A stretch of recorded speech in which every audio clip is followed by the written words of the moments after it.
ನಮಸ್ಕಾರ ಎಲ್ಲರಿಗೂ boss welcome back to Sagar store top 5 cricketing updates ಎಲ್ಲರಿಗೂ ಸ್ವಾಗತ.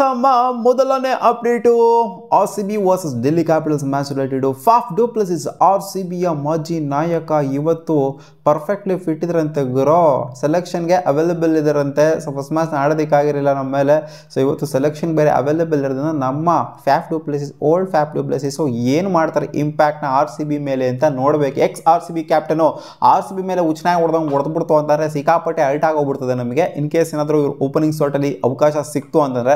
ಸೊ ಇನ್ನೇನು ಸೆಲೆಕ್ಷನ್ಗೆ ಅವೈಲೇಬಲ್ ಇದ್ದಾರೆ ಅಂತಂದರೆ ಇವ್ರ ಜೊತೆ ಕರುಣೆ ಓಪನ್ ಮಾಡುವಂಥ ಸಾಧ್ಯತೆ ಇರುತ್ತೆ. ನೋಡುವ ಅದೇನಾಗುತ್ತೆ ಅಂತ. ಅಪ್ಡೇಟ್ ಬಿಟ್ಟು ರೋಹನ್ ಗವಾಸ್ಕರ್ ಅವರು ಮಾತಾಡಿದ್ರೆ CSK ಬಗ್ಗೆ. CSK ಏನು ಇವಾಗ ಆಡ್ತಿದ್ದಾರೆ ಕರೆಂಟ್ಲಿ 10ನೇ ಪೊಸಿಷನ್ ಏನು ಉಳ್ಕೊಂಡಿದ್ದಾರೆ. ಈ 10ನೇ ಪೊಸಿಷನ್ನೇ ಎಂಡ್ ಆದರೆ ಸಾಕು. ಅಂದರೆ ಟೂರ್ನಮೆಂಟ್ ಎಂಡ್ ಆಗುವಂಥ ಟೈಮಲ್ಲಿ ಇವ್ರು 10ನೇ ಪೊಸಿಷನಲ್ಲೇ ಇರಬೇಕು ಈ ಸಲ.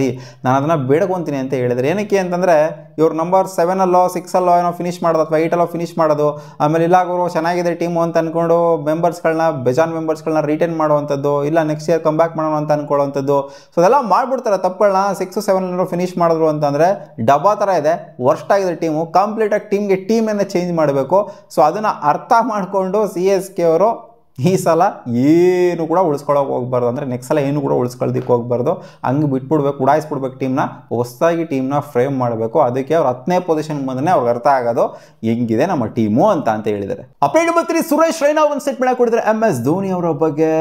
ನನಗನ್ಸುತ್ತೆ ಸ್ಟ್ರಾಂಗ್ ಆಗಿ MS ಧೋನಿ ಅವರು ಇನ್ನೂ ಒಂದು ಸೀಸನ್ ಕೂಡ ಆಡ್ತಾರೆ ಅಂತ. ಸೊ ಇಲ್ಲಿಂದ ಆಚೆಗೆ ನೆಕ್ಸ್ಟ್ ಸೀಸನ್ ಸ್ಟ್ರಾಂಗ್ ಆಗಿ CSK ಕಮ್ ಬ್ಯಾಕ್ ಮಾಡ್ತಾರೆ ಅಂತ ಹೋಪ್ಫುಲಿ ಅನ್ಕೊಂತ ಇದ್ದೀನಿ. ಆ್ಯಂಡ್ MS ಧೋನಿ ಅವರು ನೆಕ್ಸ್ಟ್ ಸೀಸನ್ ಕೂಡ ಆಡ್ತಾರೆ ಅಂತ. ಈ ಥರ ವರ್ಸ್ಟಾಗಿ CSK 10ನೇ ಪೊಸಿಷನಲ್ಲಿ ಲ್ಯಾಂಡ್ ಆಗಿದೆ ಇವಾಗ.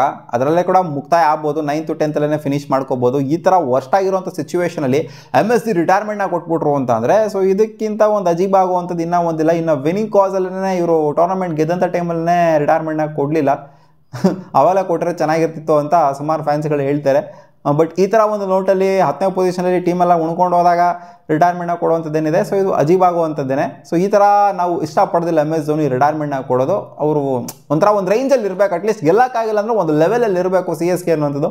ಅವಾಗ ರಿಟೈರ್ಮೆಂಟ್ನ ಕೊಡ್ತು ಅಂತಂದರೆ ಚೆನ್ನಾಗಿರುತ್ತೆ ಅಂತ ಸುರೇಶ್ ರೈನಾ ಅವರು ಹೇಳಿದ್ದಾರೆ. ನೋಡೋಣ ನೆಕ್ಸ್ಟ್ ಇನ್ನೂ ಸಿಕ್ಕಾಪಟ್ಟೆ ಟೈಮ್ ಇದೆ, ಆಡ್ತಾರೋ ಆಡೋದಿಲ್ವೋ ಅಂತ. ಅಪ್ಡೇಟ್ ನಂಬರ್ 4 ಇದೇ ಸುರೇಶ್ ರೈನಾ ಅವರು ಮಾತಾಡಿದ್ರೆ ಗ್ಲೆನ್ ಮ್ಯಾಕ್ಸ್ವೆಲ್ ಬಗ್ಗೆ. ನೆನ್ನೆ ಹೆಂಗರು ಆಡಿದ್ದು ಗ್ಲೆನ್ ಮ್ಯಾಕ್ಸ್ವೆಲ್ಲು. ಆಪರ್ಚುನಿಟಿ ಸಿಗ್ತಿರಲಿಲ್ಲ. ಮತ್ತೆ ಆಪರ್ಚುನಿಟಿ ಪಂಜಾಬ್ ಕಿಂಗ್ಸ್ ಅವ್ರು ಕೊಟ್ಟರು. ಓಲಿ ಪಾಪ ಹುಡುಗ ಏನೋ ಆಡ್ಕೊಳ್ಳಿ ಅಂತ.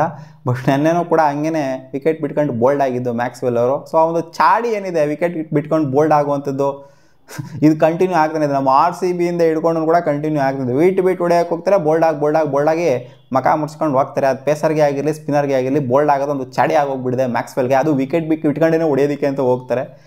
ಸೊ ಇದೇನಾಗಿದೆ ನನಗೆ ಗೊತ್ತೇ ಇಲ್ಲ. ಮ್ಯಾಕ್ಸ್ವೆಲ್ ಅವರು ಲಾಸ್ಟ್ ಟೈಮು ಯಾವಾಗ ರನ್ಸ್ನ ಹೊಡೆದ್ರು ಅವರ ಟೀಮ್ಗೆ ಅನ್ನೋದು ನನಗೆ ಮರ್ತೇ ಹೋಗಿದೆ ಅಂತ ಸುರೇಶ್ ರೈನಾ ಅವರು ಒಂದು ಸ್ಟೇಟ್ಮೆಂಟ್ ಹಾಕಿಬಿಟ್ಟಿದ್ದಾರೆ. ಹೌದು, ಎಲ್ಲರಿಗೂ ಕೂಡ ಮರ್ತೋಗ್ಬಿಟ್ಟಿದೆ ರನ್ಸ್ ಹೊಡೆದಿರುವಂಥದ್ದು. ಅವರ ನ್ಯಾಷನಲ್ ಟೀಮಿಗೆ ಅಂದರೆ ಆಸ್ಟ್ರೇಲಿಯಾಗೆ ಹೊಡೆದ್ರದೆಲ್ಲ ನೆನಪಿದೆ ನಿಮಗೆ. ಬಟ್ ಈ IPL ಟೀಮ್ಗಳಿಗೆ RCBಗೆ ಆಗಿರಲಿ ಪಂಜಾಬ್ ಕಿಂಗ್ಸ್ಗೆ ಆಗಿರಲಿ ಇವರು ಹೊಡೆದಿರೋದು ನನಗೆ ನೆನಪೇ ಇರಲ್ಲ, ಮರ್ತೋಗ್ಬಿಟ್ಟಿದೆ. ಅಷ್ಟು ದಿನಗಳಾಗೋಗ್ಬಿಟ್ಟಿದೆ. ಸಿಕ್ಕಾಪಟ್ಟೆ ಚಾನ್ಸ್ ಸಿಕ್ಕಿದ್ರು ಕೂಡ ಇವರು ಅದನ್ನು ಯೂಸ್ ಮಾಡ್ಕೊತಲ್ಲ. ಇಷ್ಟು ಚಾನ್ಸ್ ಬೇರೆ ಯಾರಿಗಾರ ಸಿಕ್ಬಿಟ್ಟಿತ್ತು ಅಂದರೆ ಎಲ್ಲರಿಗೂ ತೊಗೊಂಡು ಹೊರಟೋಗ್ಬಿಟ್ರು ಪ್ಲೇಯರ್ಸು. ಯಂಗ್ಸ್ಟರ್ಗಾರು ಸಿಕ್ಕಿತ್ತು ಅಂತ ಹೇಳಿದ್ದಾರೆ. Update number 5 Shubman Gill statement ಕೊಡಿದ್ರೆ ಮಗ, ನಾನು ಲಾಸ್ಟ್ 3-4 ವರ್ಷದಿಂದ ಸಿಂಗಲ್ ಆಗೇನೆ ಸಾಯ್ತಾ ಇದ್ದೀನಿ. ಏನಕ್ಕೂ ಸೋಷಿಯಲ್ ಮೀಡಿಯಾದಲ್ಲೆಲ್ಲ ದೊಂಬಿ ಹಬ್ಬಿಸ್ತೀರಾ. ನನಗೆ ಅವ್ರು ಗೊತ್ತು ಇವ್ರು ಗೊತ್ತು, ಅವ್ರು ಲವ್ ಮಾಡ್ತೀನಿ ಅವ್ನು ಡೇಟ್ ಮಾಡ್ತಿದ್ದೀನಿ ಏನರೋ ಕತೆಗಳು ನಿಮ್ದೆಲ್ಲ ಲೇ ಅಂತ ಹೇಳಿದರೆ. ನಾನು ಆ ಪರ್ಸನ್ನ ಮೀಟ್ ಕೂಡ ಮಾಡಿರಲ್ಲ. ಅವ್ರ ಜೊತೆಗೆ ನನ್ನ ಕಟ್ಬಿಟ್ಟಿರ್ತಾರೆ ಆಗಲೇ ಸೋಷಿಯಲ್ ಮೀಡಿಯಾದಲ್ಲಿ. ಯಾರು ಅಂತಲೇ ಗೊತ್ತಿರಲ್ಲ ನನಗೆ. ಆ ಪರ್ಸನ್ ಒಂದ್ಸಲಿನೂ ಮೀಟ್ ಮಾಡಿರಲ್ಲ. ಕಟ್ಬಿಟ್ಟು ಆಲ್ರೆಡಿ ದೊಡ್ಡ ದೊಂಬಿ ಮಾಡಿ ಇಟ್ಬಿಟ್ಟಿರ್ತಾರೆ ಸೋಷಿಯಲ್ ಮೀಡಿಯಾದಲ್ಲಿ. ಏನಾಗ್ತಿದೆ ಗುರು ಜನಕ್ಕೆ ಅಂತ ಕ್ವಶನಾಗಿ ಕೇಳಿದ್ದಾರೆ. ಜನ ಹೇಳ್ತಾರೆ ನಿಜವಾಗ್ಲೂ ಗುರು ನೀನು 3 ವರ್ಷದಿಂದ ಸಿಂಗಲ್ ಆಗಿದ್ಯಾ ಅಂತ ಡೌಟ್ ಬೀಳ್ತಾರೆ ಮತ್ತೆ ಶುಭ್ಮನ್ ಗಿಲ್ ಮೇಲೆ. ಏನು ಹೇಳಿದ್ರು ನಂಬಲ್ಲ ಆಗಿರೋ ಶುಭ್ಮನ್ ಗಿಲ್ನು ಸಿಂಗಲ್ ಆಗಿದ್ದೆ ಅಂದರೆ ನೀನೇನೋ ಮಿಂಗಲ್ ಆಗ್ದಂಗೆ ಸಿಂಗಲ್ ಆಗಿದೆ ಅಂದರೆ ಶುಭ್ಮನ್ ಗಿಲ್ ಅಂತ ಯಾವ ಮಗಾನೂ ನಂಬಲ್ಲ. ಇದಿಷ್ಟು ಆಗಿತ್ತು ಮಗಳು ಕ್ರಿಕೆಟಿಂಗ್ ಅಪ್ಡೇಟ್ಸ್. ನಿಮಗೆ ಈ ವಿಡಿಯೋ ಇಷ್ಟ ಆಗಿತ್ತು ಅಂದರೆ ಸ್ವಲ್ಪನಾದರೂ ಲೈಕ್ ಮಾಡಿ, ಶೇರ್ ಮಾಡಿ, ಸಬ್ಸ್ಕ್ರೈಬ್ ಹಾಕೋಬೋದು ಗಾಯ್ಸ್. ಬಾಯ್.